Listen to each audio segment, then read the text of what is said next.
Good afternoon. Thank you for coming. My name is Gary Cook. I'm Global Climate Campaign Director for Stand.Earth, advocacy organization based in North America, focused on moving companies and countries off fossil fuels. We're here today at Fossil Fuel Phase Out Day here at the COP, and how appropriate that we're here talking about fossil fuel phase out in the Ukrainian pavilion. This is nearly 9 months since the Russian invasion of Ukraine, an invasion that has been fueled by Russian fossil fuels. So governments in Europe, companies around the world have distanced themselves economically, have tried to move themselves away from Russian fossil fuels. But surprising turn of events we see, or here to talk about today, is a sector who's seen their demand for fossil fuels from Russia increase since the invasion. So we'll talk about that, and also the bigger picture of how the fashion sector is driving demand for fossil fuels. So we have a panel of experts here to try to help us make sense of this. We have Nusha Ivanishvili, campaign director from Changing Markets Foundation, to my left. We have Irina Mironova from Ukraine, who is the executive director of the Zero Waste Alliance and LEAVE, and one of the founding members of the Zero Waste Alliance. We have Rachel Kitchen, who is the corporate campaign and corporate sector analyst for Stand.Earth in the fashion sector. And we have John Wright, who is the director of research for Planet Tracker.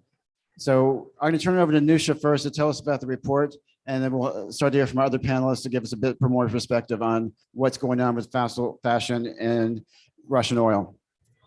Thank you. Thank you so much, Gary. Does this work? Yeah. So I have a little presentation. Basically, I want to present to you the report that we launched in early November, just before the COP.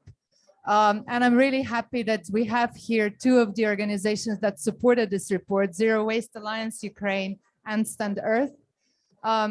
This report is part of our fossil fashion campaign. So we're trying to highlight the dependency of fashion brands on oil and gas.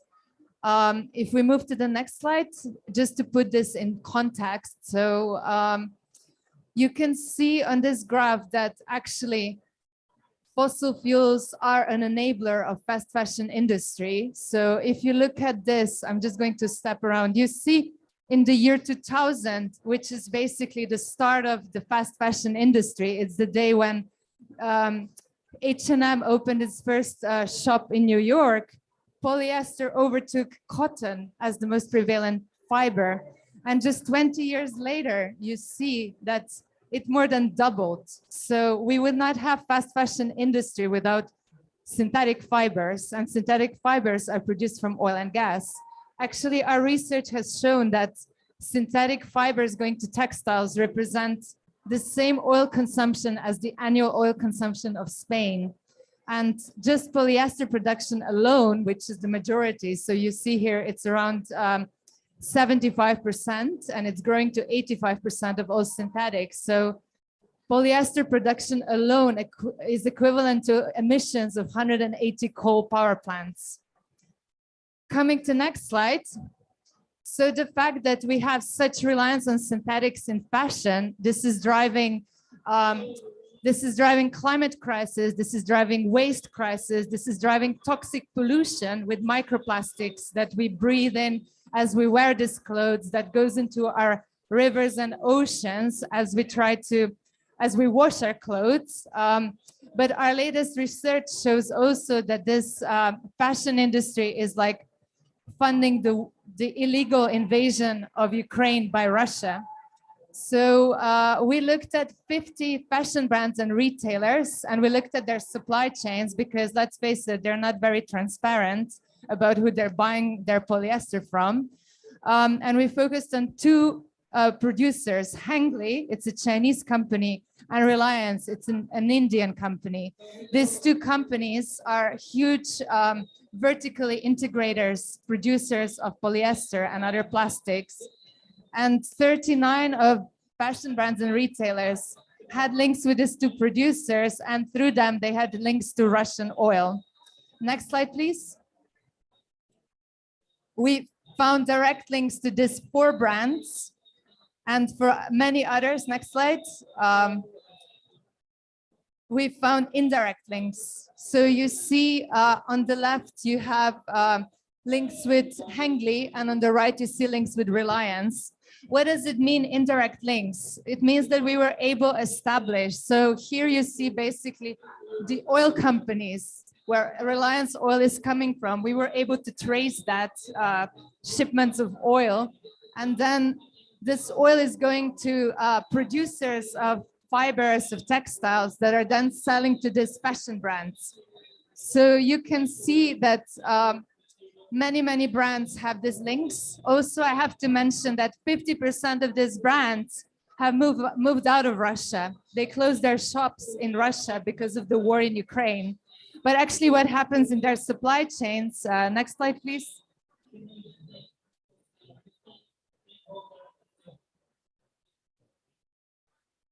So through their supply chains, they have actually increased the reliance on Russian oil. If just move to the next slide. Yeah, so we can see that this is common knowledge. There have been lots of articles in the FT that were linking exactly these producers of polyester to cheap Russian crude that is then being exported around the world. And if you go to the next slide, you can see how much the imports of crude oil have increased. And actually this company, Reliance, has been using these profits to invest $10 billion more in polyester production. So actually they're using this money to get us more fossil fashion, to get us more polyester, to get us more plastic. And this is something, yeah, I really want to highlight that fashion brands should know about this. They should have their supply chains under control. And even if they don't, they should kind of see this from newspapers, right? Next slide. Sorry, one more. This is Hengli. So Hengli also increased by 55% the imports of Russian oil. And we also found, so not just Russian oil, because this is a wider climate and fossil fuel dependency problem. We found links with Saudi Aramco, and Saudi Aramco is right now the biggest company in the world. It's bigger than Apple, and actually it's responsible also historically for most fossil fuel, so for most emissions from any oil company. Next slide, please. Another big issue with Hengli, it's like its oil is actually getting dirtier. Like this has been reported a few years ago. They invested 20 billion to start producing polyester from coal. Next slide. And over 30 fashion brands were found to be sourcing from Hengli. And a lot of these brands actually have commitments to phase coal out of their supply chains. We did this questionnaire. So we sent a questionnaire to 55 brands asking them to disclose who their suppliers are. Only 7% have disclosed their suppliers. But we also asked them, how do you feel about coal in your supply chains? And you can see the ones that say no, but are still sourcing from Hengli. You can see 2 that said yes. I don't know why, but okay. And yeah, this is really a big, problem. The fact that they don't have supply chains under control. Next slide.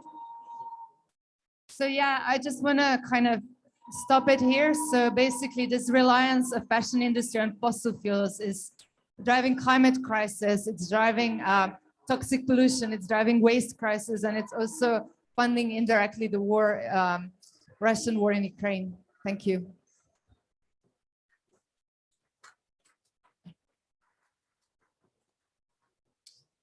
Thank you, Nusha.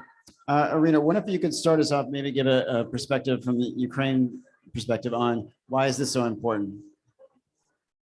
First of all, I would like to thank you very much for Changing Market Foundation, Stand Earth, for this incredible job. Because at this time of war, every exposure of what Russian oil is doing to the world, is doing to environment, is doing to our country. I don't know whether you have heard, but yesterday Russia fired 100 missiles and damaged 15 critical infrastructure systems. So like all country went blackout. A lot of cities were without heat and oil. But we can do something about it by start talking about every single aspects of oil and trying to go to this future without fossil fuels. And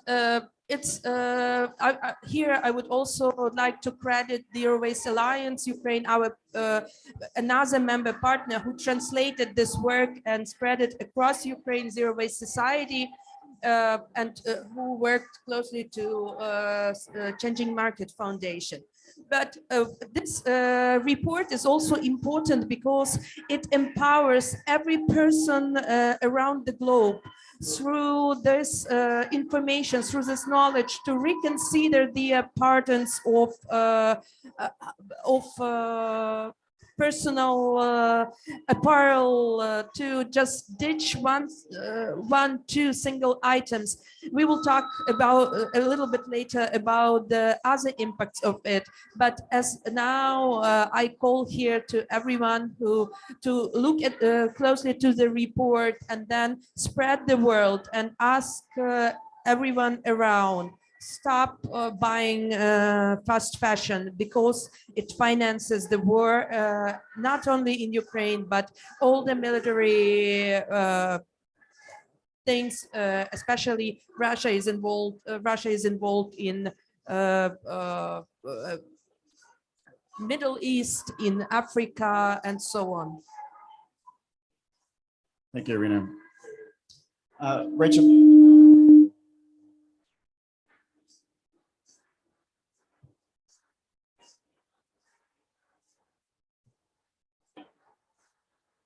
Sorry about that. Thank you, Irina. Rachel, I wonder if I get you to talk a bit about, Stan has looked quite a bit at fossil fuel demand across the fashion sector. How is this reflective of the bigger fossil fuel problem that the fashion sector has? Thank you. Yeah, I think what's really interesting for me about this report is that it really presents a tangible example of something which we already know, but maybe don't talk about in the fashion industry, is the connection between fossil fuels and conflict, and how the fashion industry's addiction to fossil fuels is driving conflict directly through Russia's war in Ukraine, but also in its impact on climate change and on vulnerable communities around the world. So I also thought, it's really interesting to see the connection here with coal, because the fact is that coal is already in the fashion supply chains. Fossil fuels are deeply embedded in fashion from start to finish. And it's not just through fibers. One thing that maybe a lot of people don't realize is that coal is a significant feature of manufacturing processes. It's burned directly in factories as part of wet processes and produce heat. So it's an important, while we're here at COP, we're talking about phasing out coal and phasing out fossil fuels, but the fashion industry is deeply reliant on coal at the moment. And then, that also has implications for air quality and air pollution, and is causing direct harm in communities, particularly in the global south, where most of these factories are located. And then the other part is energy. Processes for manufacturing clothes are very energy intensive and require a huge amount of electricity. And once again, that is happening in the global south and parts of the world which are heavily reliant on fossil fuels for electricity production. And the more and the faster that brands ramp up production and increase the volume of clothes that they're pumping out, the more energy that requires. And the fastest and most reliable way to ramp up that electricity production is more fossil fuels, more fossil fuel infrastructure. So that increase is contributing to the fossil fuel lock-in in the global south.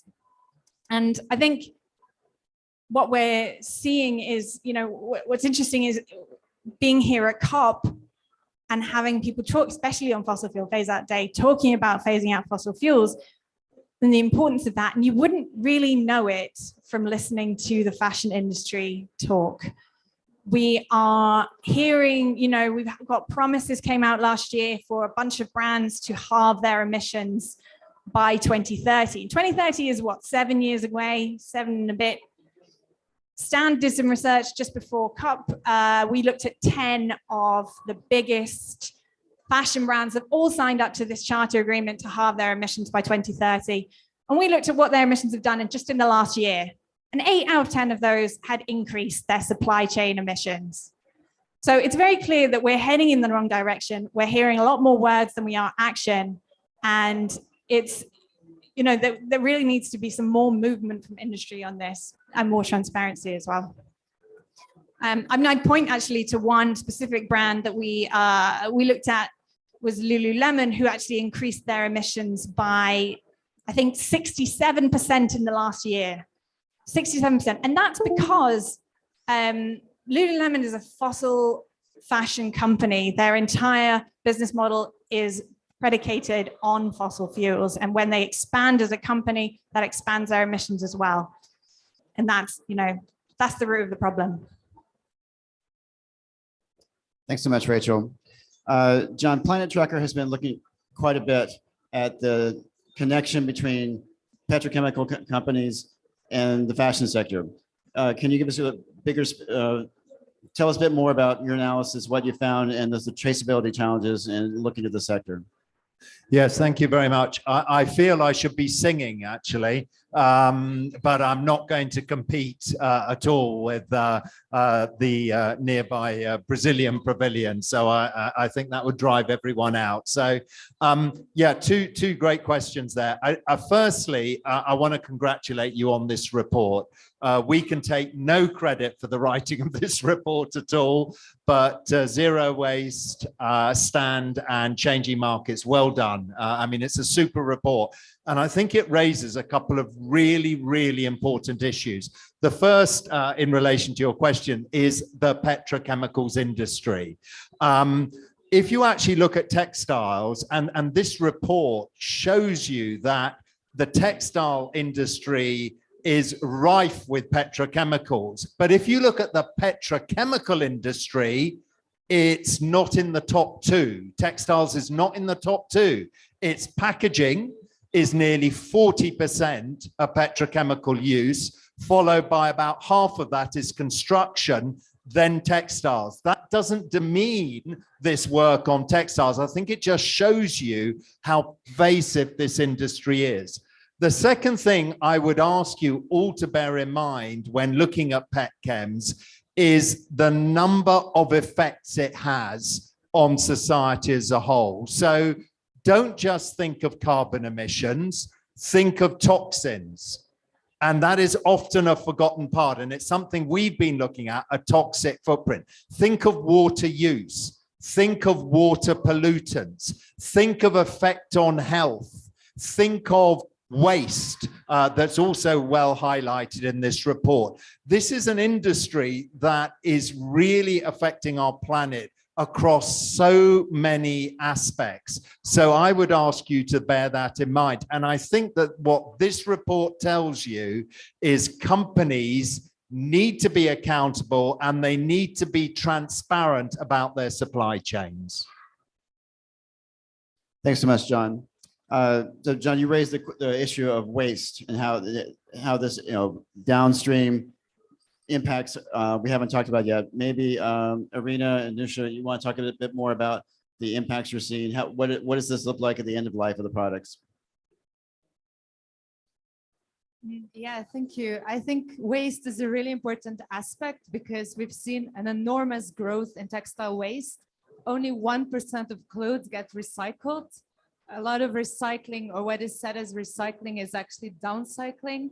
And often companies that say, oh, we have recycled stuff, they just use PET bottles. So they downcycle PET bottles, they're taking them from potential closed loop of another sector and putting them into textiles. And waste is just, purely driven by huge volumes that fast fashion industry has, and the fact that,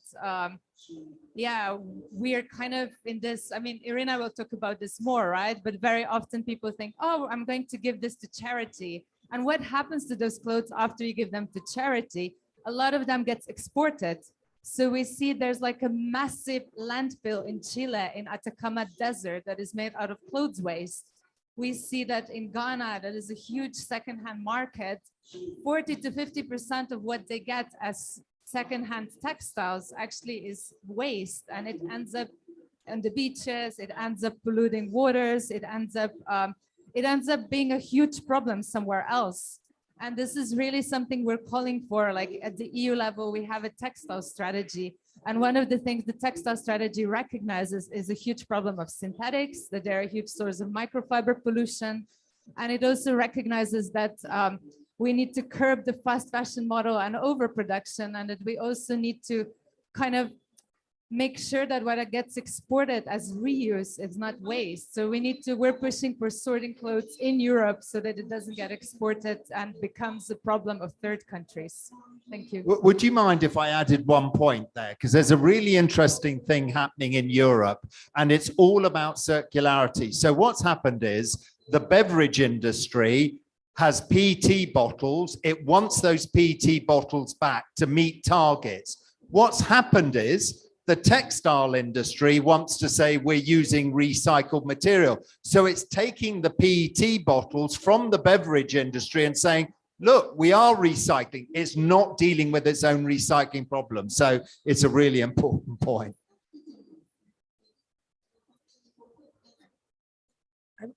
I would like to add to that.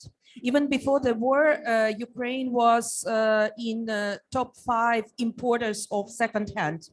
And we, as a local NGO working with all stakeholders within the city of Lviv, we have talked to secondhand traders, and they said that in every year the amount of trash within the secondhand is getting larger and larger, and we saw this problem at scale when the war started.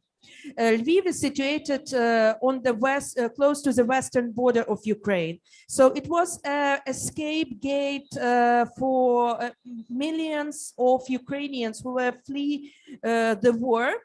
And it became as a city of refugees. Normally, with the amount of residents of 830,000, it rapidly, in days, became over 2 million people. And of course, these people were fleeing their homes without anything. They couldn't get, and it was winter, so we needed more and more clothes. So we've got a lot of humanitarian aid of clothes, but it wasn't sorted. So Ukrainian volunteers had to, Lviv residents had to start sorting it. And what we saw there, when a person during the Ukrainian winter, when it's -10 on the street, needs a comfy, warm clothes, it gets a synthetic polyester fashion thing from the last summer season. So at some point, city council called me and say, so what can we do? Because our warehouses are stuffed with the humanitarian aid that we don't have possibility neither to sort out, like to sort and distribute. But when we do that, actually, there is very little of use. And this can teach us how we are gonna do emergency response globally due to the climate change migration, due to the climate change emergency that we know for sure that will happen in many parts of the world more and more. And that's the biggest problem out of that. So spread the word that this charity donation of the clothes is not always really helpful. Thank you. So I think we've heard a bit on the a lot of the solution being offered by the fashion sector has been to focus on recycled polyester. Is this a viable pathway, or what is the pathway we should be looking from the sector to do to move off fossil fuels? Yeah, I can jump in. I think John's probably already answered that question for us, Nusha, that recycled polyester is not the solution. And it concerns me that this is something that we hear from brands a lot now. And I think one could argue that it effectively amounts to a greenwash. What we're seeing, this is a short-term, quick fix solution to a PR problem, effectively, of this, ramping up recycled polyester, which we've just heard, it's taking it out of effective waste streams and just putting it into a waste stream. What we need to see is a phase down, a phase out of fossil fuel derived materials altogether. We've all heard about the impacts that that oil-based fabrics are having on the world, both upstream and downstream. And we're in a moment of decarbonization, of phasing out of fossil fuels, and this is a really important element. And it's also not the direction that the industry wants to take it in. So that's a really important point too. And the other thing is, as I mentioned earlier, fossil fuel fabrics are not the only place that fossil fuels are finding their way into our clothes. Brands need to commit to phase out coal from manufacturing, and they need to do it they need to set interim targets, clear interim targets, and they need to be transparent about the actions that they're taking. And they need to commit as well to increasing renewable energy in the supply chain. All of that energy that's being burned is putting more emissions, more pollution into the environment, and particularly in the global south. And they need to commit to that just transition away from fossil fuels. And ultimately, I think there needs to be a radical rethink in the way that that business model is set up, because currently it's based on extraction, it's based on overutilization of resources, and it can't continue. You saw the root of that graph. There aren't enough resources on Earth for us to continue in that direction. Yeah, I totally agree with everything Rachel had to say. We call recycled polyester one-way ticket to landfill or incineration. And we really need to see the industry invest more in fiber-to-fiber recycling. But again, as with any sector, you can't just recycle your way out of the waste problem, right? You need to first reduce the amount that you have. And this reduction should primarily come from fossil fuels. We also think it should come from very complex blends, because very often when we actually looked at over 4,000 products last year for our report Synthetics Anonymous, and we've seen that sometimes brands are selling them blend of 5 different materials, right? Or they're selling us a complex blend of nylon and polyester, and they say it's recyclable because it's monomaterial. Or they're selling us really, they're basically selling us a dream. Oh, you can hear me? Okay. Yeah, they're selling us somehow that will be better because of this is a sustainable material, but then you realize it's sustainable because it's 10% recycled PET.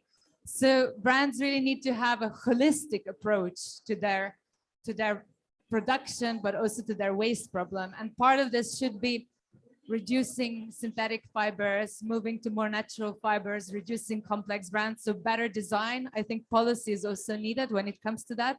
And part of it should be like investing in real fiber to fiber solution recycling. Thank you. So I'm going to speak very bluntly here. Absolutely right. Recycling is a good thing to do. Don't get me wrong, but it doesn't solve the problem. I completely agree. So what you're faced with is, well, what is the solution apart from getting rid of fossil fuels altogether? You've got to reduce, and there is a massive battle taking place over this very point. We are about to start negotiations on a global plastics treaty in Uruguay. It's coming up. There was an agreement to reached to even hold these discussions, which surprised many people. But the lobbying by the big producers that Nusha showed in her charts, They do not want this to be a production problem. They want all the problem to be with the brands, and be under no illusion. When they say the brands, they mean you as consumers as well. They see it as your problem. So if I'm an ExxonMobil and I've taken them because they're the biggest producer of single-use plastics in the world, okay, I do not want to reduce my production. In fact, I'm telling investors the opposite. They want to triple their sources of profits from downstream. They want more in chemicals, not less. So they do not want to reduce production, but we can't recycle our way out. So watch these negotiations. It's very, very important that the reduce argument works as well. Again, agree with everything that was said here, but still I can't not to call to on fast fashion part. It's, of course, it's consumer part, it's brand part, but we can't keep producing that much of stuff in general. And this should be also changed. On the other hand, we also have this world of single-use textiles. And that, with the COVID, we got massive production of the things. But then we learned that it's not necessarily helping to protect us, right? So this is something we should also look around, and that's more on the consumption side, on the decision side, on the green purchasing side. But we have to work all together, starting from production to consumption through the whole life cycle, in generally phase out fossil fuels from our life. Maybe to Rachel or John, how on the traceability side or reporting side, what do we need to be looking for to know that brands are actually moving in the right direction to reduce their reliance on fossil fuels? Yeah, I can open up. I think that as it stands, you know, I've done quite a lot of work looking into what brands are reporting in terms of their sustainability reports and their annual reports. And the answer is that it basically stops at the brand's front door. They won't give you very limited insight into what's happening down their supply chains, which we also know is 90% or, you know, more than 90% of where the emissions are made. And what we need to see from brands is a solid plan, an actionable and accountable plan for how they plan to make that transition in short-term increments. The high-level expert group released some guidance last week on net zero standards. Net zero standards are a bit of a haven for greenwashing, really, because brands are able to say, oh, we'll be net zero by 2050. That's a long way off. What are you doing in 2 years? What are you doing in 5 years? What are you doing to get in 2025? What are you going to get to 2030? And how is that transition going to happen? And we need a lot more transparency from brands in actually setting the baseline. For example, how much coal are you burning in your factories right now? Because we don't have that information. And how do you intend, where are you going to be in a couple of years, and how you intend to make that transition? How much renewable energy is available in your supply chain right now? No one's sharing this information either. And how are they planning to increase that? So I think, you know, those are just a couple of key points that are missing from the picture right now. Yeah, I'm really happy you asked me about that question about traceability and transparency. And let me be clear what I mean by the terms. Traceability is the ability to collect all the data. Okay, the transparency is actually revealing it to others.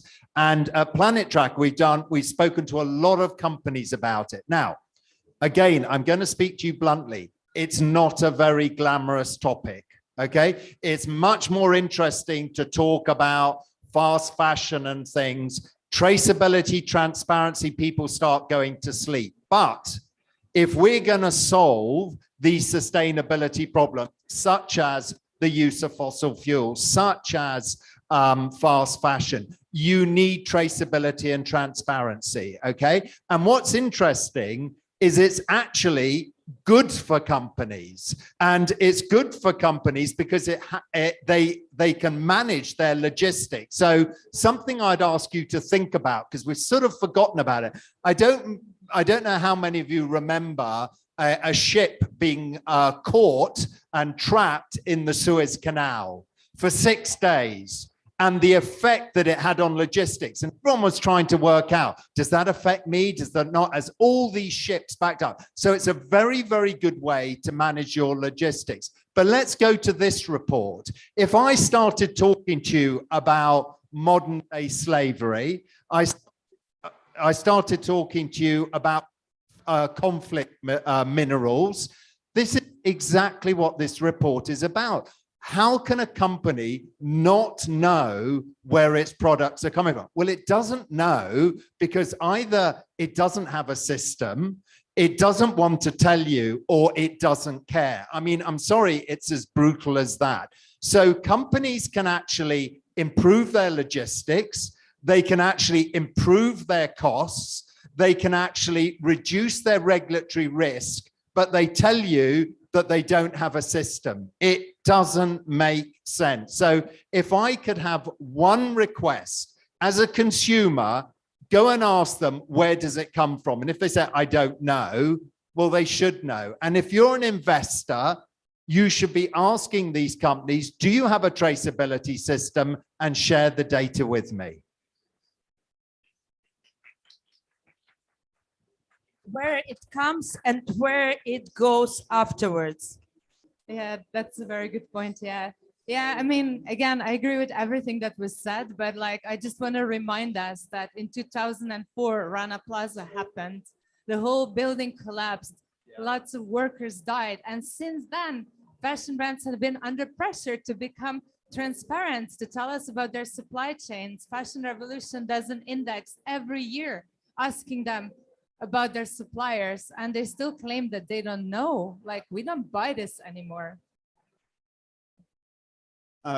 So on the circularity side, what would be the tells for a company who, or for the sector on making progress on circularity? What should we be looking for? So from our perspective, I mean, first of all, I think we need legislation. This is not going to happen voluntarily. So we have, let's say, reasonably high hopes for European legislation, because Europe is such a big market, and they're now looking at rules for eco-design. They're looking at rules for well, some kind of rules for EPR, extended producer responsibility, which this sector has also escaped so far, which means that the fashion brands will have to be responsible for the waste that they're putting out there. It's all very timid and slow, but you know, those are the kind of efforts we should support and accelerate.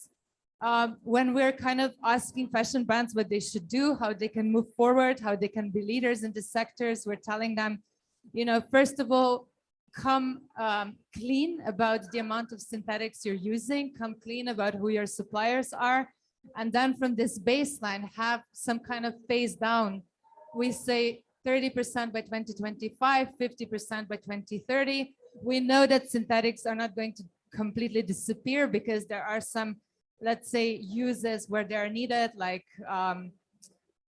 we can also still have innovation there. Of course, I think we should have it, but you know, they are not going to disappear immediately. But we cannot be on this upward growth stream when it comes to fossil fashion. This is really not acceptable. Thank you.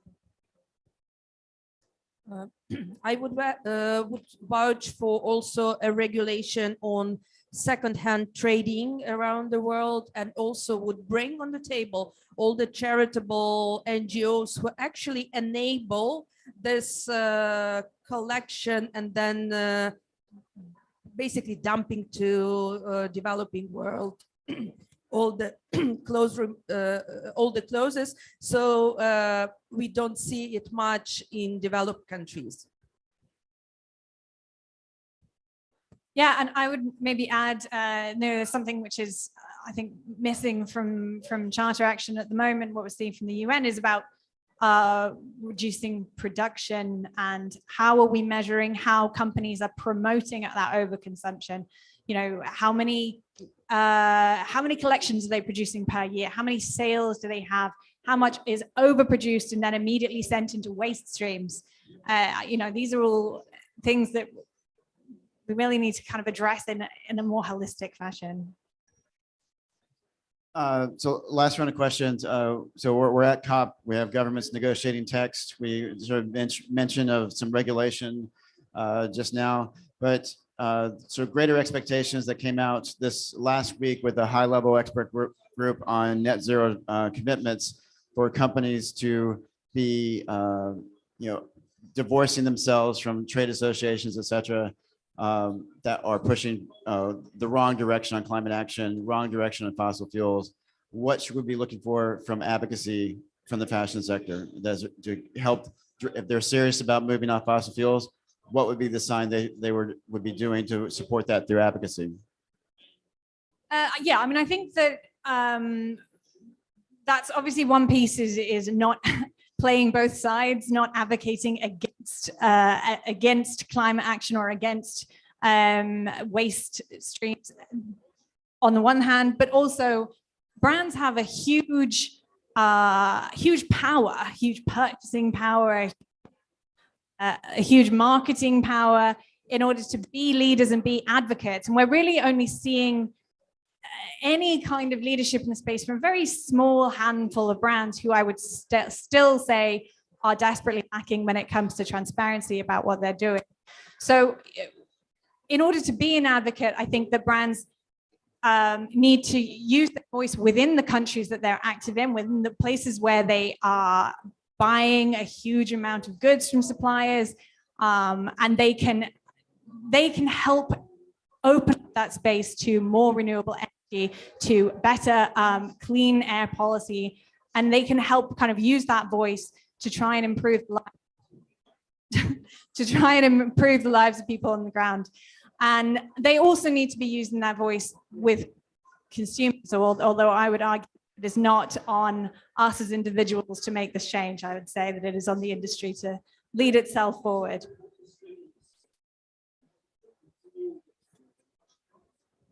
Yeah, I don't think we should leave here with no hope. We're on the bottom floor, luckily, but we shouldn't leave here. There are things that can be done, but I think what we're hearing a lot of is honesty. And they've actually got a lot of information. I think if they analyzed it, I think they would be pleasantly surprised about the improvements that they could make. I'm not sure everyone would be, but I think they'd be pleasantly surprised. But I am going to urge you to be cautious.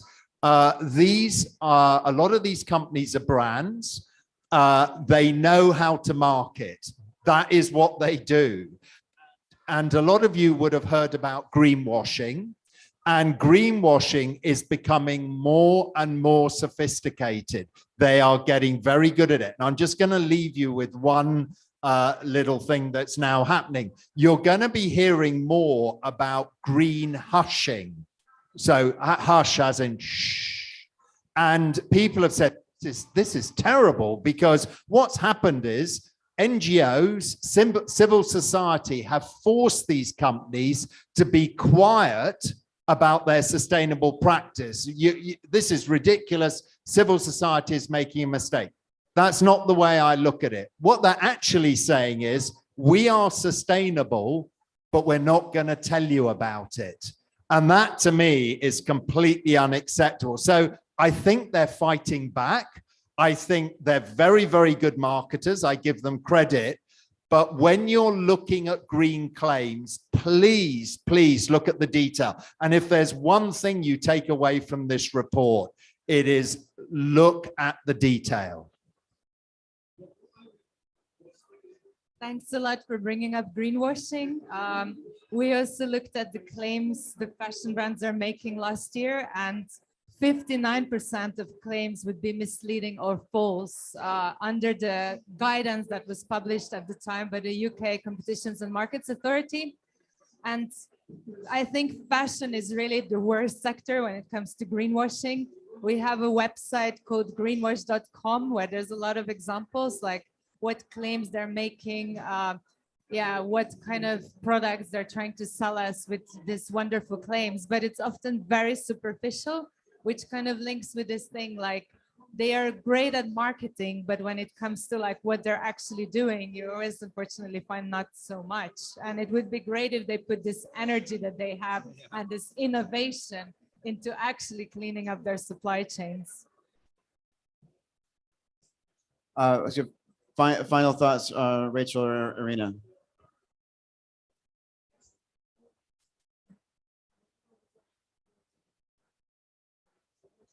I like your word that we shouldn't leave this discussion without hope. And I put a lot of hope to the younger generation and a lot of entrepreneurs. And in our city of Lviv, we have a Lviv Fashion Week organization who are actually working and supporting more and more young designers, young brands who are doing their collection to try thinking how they can make fashion more sustainable in terms of all sorts of actions, starting from designing the long-lasting quality clothing that is not seasonal, going to using the materials from this second-hand shops and putting it back into fashion, telling how to actually mend things. Because I was surprised once last year in the United States, in 2017, when I was a scout leader for the scouting camp, that girls of the 14, 15 years old don't know how to put the button, sew the button to their thing. So we have to also put back a lot of skills that help us to not over consume and not to drive the demand as well, even though that I totally agree that we shouldn't put the burden on the consumption side, but work with the, let's say, but there is a hope. At least I hope so. I choose to hope so, but I will be working to make sure that it comes true. Yeah, agreed. Obviously, you want to bring this back to a point of hope. I went to see a panel just last week, which is talking about the opportunity for the industry to become a net positive instead of a net negative, and talking a lot about things like regenerative agriculture and opportunities for sequestering carbon in the soil, and working, really building long-term relationships with growers and with communities to help enhance that and make it a constructive rather than an extractive industry. But I think that this, when we move forward, that has to come with getting off fossil fuels and taking those fossil fuels out of the production at all stages, so it doesn't end up being burned as waste or leaching into our environment, or and it so that it is no longer fueling conflict in Ukraine or anywhere else in the world. That is where I would leave it. Thank you. We have time for a few questions. Do we have any in the audience? Any takers? Yeah.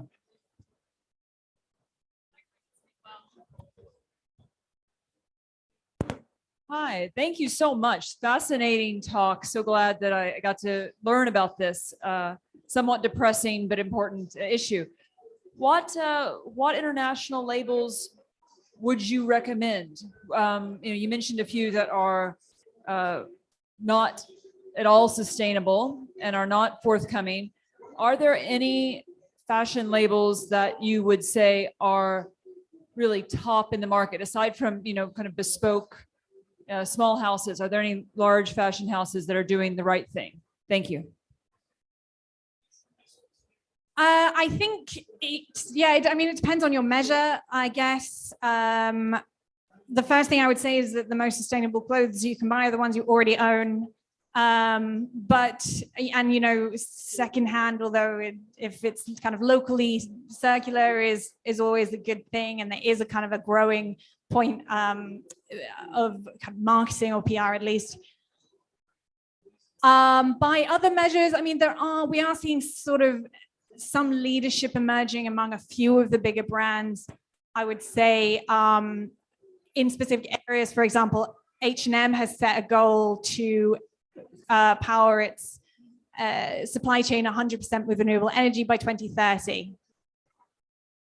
That's a good step. We need to see what the implementation is like, but it's, you know, it's at least showing leadership in that direction.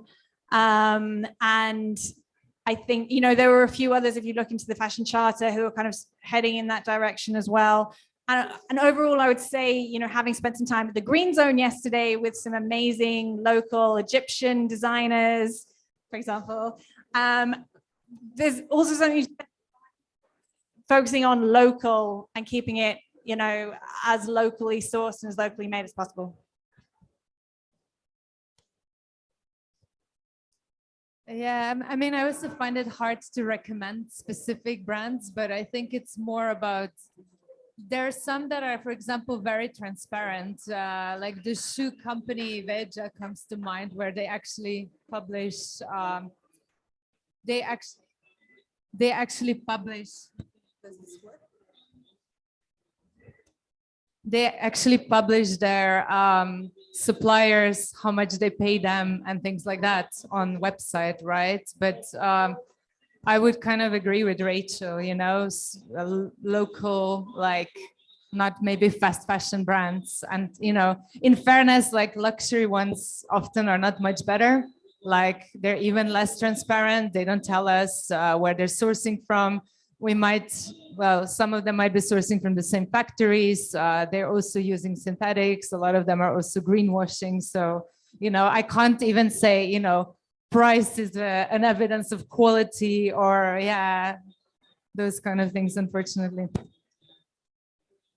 But at least there are not 100% with the false claim. There are still, what, 41%,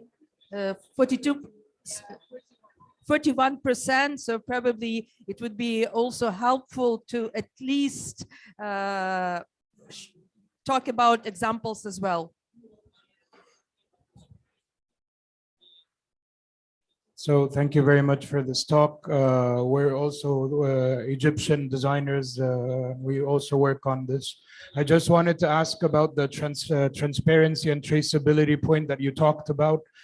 If we want our manufacturing facilities in Egypt to use blockchain technology and other technologies to trace the entire supply chain and understand the importance of it and even market it to brands so they wouldn't have to think about that, how can we support that financially and technically to make the manufacturing countries like Egypt or India understand the importance of doing this? Because they do not see it unless the brands come to them, and the brands are never going to come to them. So it's a loop. We can't break it unless someone helps us invest in this technology, which Egypt at least doesn't have easy access to it. Maybe India does, but Egypt doesn't for sure. Yeah, very good point. One is a couple of things. One is that in various areas, I don't know enough on textiles in particular, in a number of areas, the retailers are giving traceability to suppliers for free.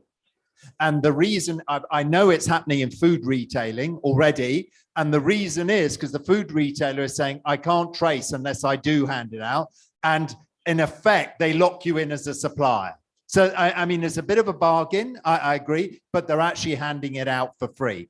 The second thing is that there's a number of charities, not-for-profits, that have actually developed protocols for free in various areas. I don't know enough about textiles. What we have worked with is in textiles is some traceability companies themselves and the benefits that you get from that. So in terms of cost, there are brands out. I think the brands have got to my mic. I think there are brands out there who will absolutely consider that to justify their own position, and we're for that, and look at and search for free systems already. I'm not saying that traceability is always easy. I'm really not. Because sometimes you simply can't make it digital, and everyone thinks blockchain is the answer. One of the big consultancy companies did a very big study on the use of blockchain across the whole of industry, and it was 5%. It was really small. So I can tell you a trick. If we write research and put in blockchain, the reach shoots up. But actually, it's not the major item. It is setting a traceability system. And sometimes, unfortunately, it has to go to paper. But mobile phones have transformed how you can make that work. All right. Sorry, we're out of time. It's been an excellent discussion. Please help me thank the panel of experts we have here to guide us on this understanding of fossil fuel fashion. And thank you to the Ukrainian Pavilion for hosting this discussion. Go have a good fossil-free COP today.